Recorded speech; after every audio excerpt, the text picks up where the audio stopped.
시작됩니다. 뇌물 이사금 또는 남일 이사금이 왕위에 올랐다. 성은 김씨이고 구도 갈문왕의 손자이다. 아버지는 각간 말구이고 어머니는 김씨 휴례 부인이다. 왕비는 김씨로 미추왕의 딸이다. 흘의 이사금이 죽고 아들이 없어 뇌물이 그를 계승했다. 말구와 미추 이사금은 형제간이다.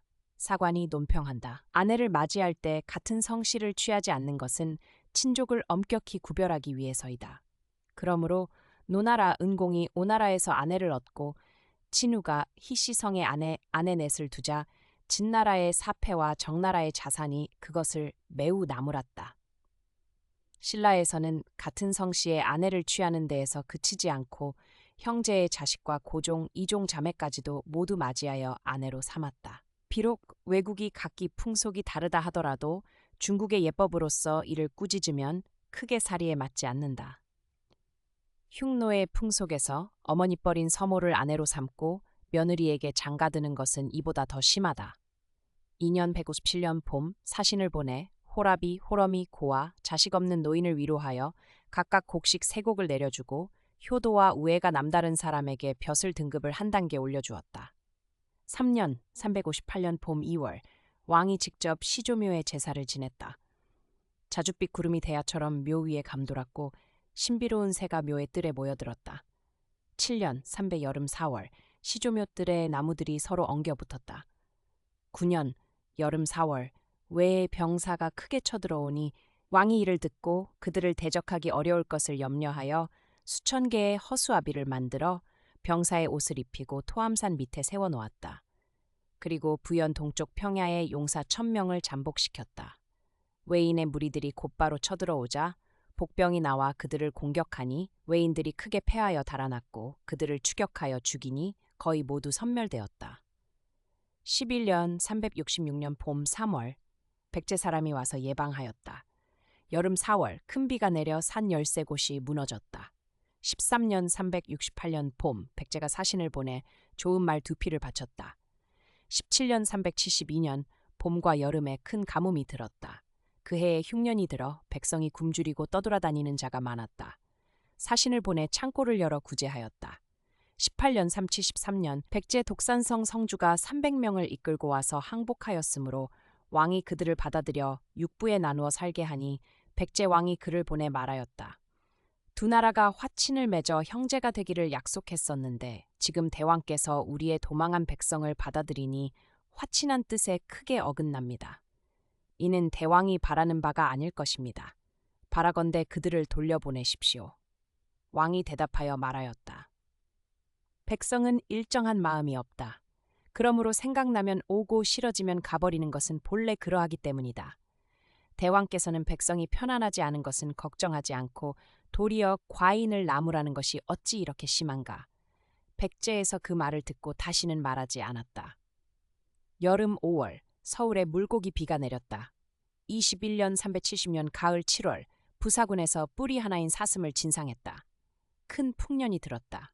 24년 39년 여름 4월 양산에서 작은 참새가 큰 새를 낳았다. 26년 봄과 여름에 가뭄이 들었다. 위두를 부씨의 진나라에 보내 토산물을 바쳤다. 부견이 위두에게 물었다. 그대가 말하는 해동화의 형편이 옛날과 같지 않으니 어찌 된 것인가? 위두가 대답하였다. 역시 중국과 마찬가지로 시대가 변혁되고 이름이 바뀌었으니 지금 어찌 옛날과 같을 수 있겠습니까? 33년 388년 여름 4월 서울에 지진이 일어났다. 6월에 또 지진이 일어났다. 겨울에 얼음이 얼지 않았다. 34년 봄 정월 서울에 전염병이 크게 돌았다. 2월 흑비가 내렸다. 가을 7월 메뚜기 떼가 생겨 곡식이 여물지 않았다. 37년 392년 봄 정월에 고구려에서 사신을 보내왔다. 왕은 고구려가 강성하였으므로 이찬 대서지의 아들 실성을 보내 볼모로 삼았다. 38년 393년 여름 5월에 외인이 와서 금성을 애워싸고 5일 동안 포위를 풀지 않았다. 장수와 병사들이 모두 나가 싸우기를 청하였으나 왕이 지금 적들은 배를 버리고 육지 깊숙이 들어와 사지 죽을 각오를 해야 하는 땅에 있으니 그 칼날을 당해낼 수 없다라고 말하고 성문을 닫았다. 적이 아무 성과 없이 물러가자 왕이 용맹한 기병 200명을 먼저 보내 돌아가는 길을 막고 보병 1000명을 보내 독산까지 추격하여 양쪽에서 공격하여 크게 쳐부수었는데 죽이거나 사로잡은 사람이 매우 많았다. 40년 가을 8월 말갈이 북쪽 변경을 침범했다. 군사를 내어 실직의 벌판에서 크게 깨뜨렸다. 42년 가을 7월 북쪽 변경 하슬라에 가뭄이 들고 메뚜기 떼가 생겼다. 그 해에 흉년이 들어 백성이 굶주렸다. 죄수들을 사면하고 또한 1년 동안 조세와 공물을 면제해 주었다. 44년 가을 7월 메뚜기 떼가 날아와 들판을 덮었다.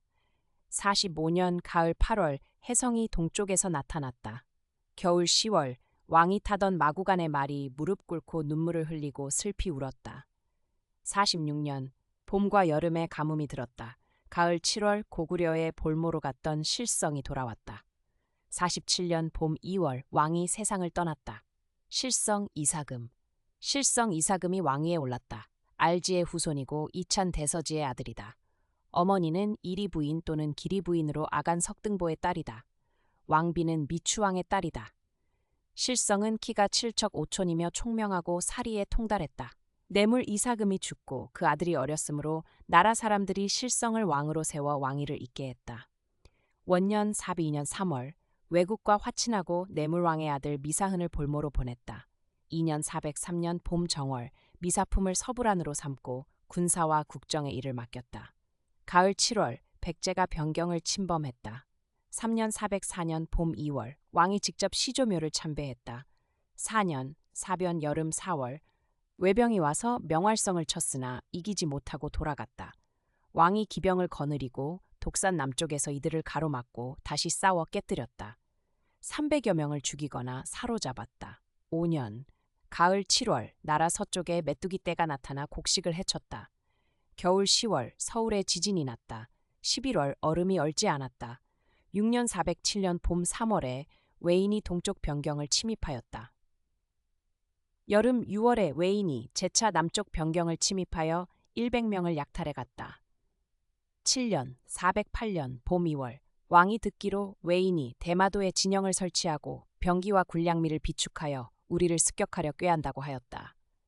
왕이 그들이 출발하기 전에 정예 병사를 뽑아 그 병참을 격파하고자 하였다.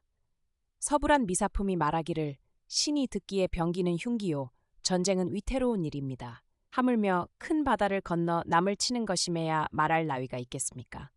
만일 이로움을 잃으면 후회해도 소용없습니다. 험한 곳에 의지에 관문을 설치하고 적이 오면 막아 침범하지 못하게 하고 편안해지면 나가서 그들을 사로잡는 것만 못합니다.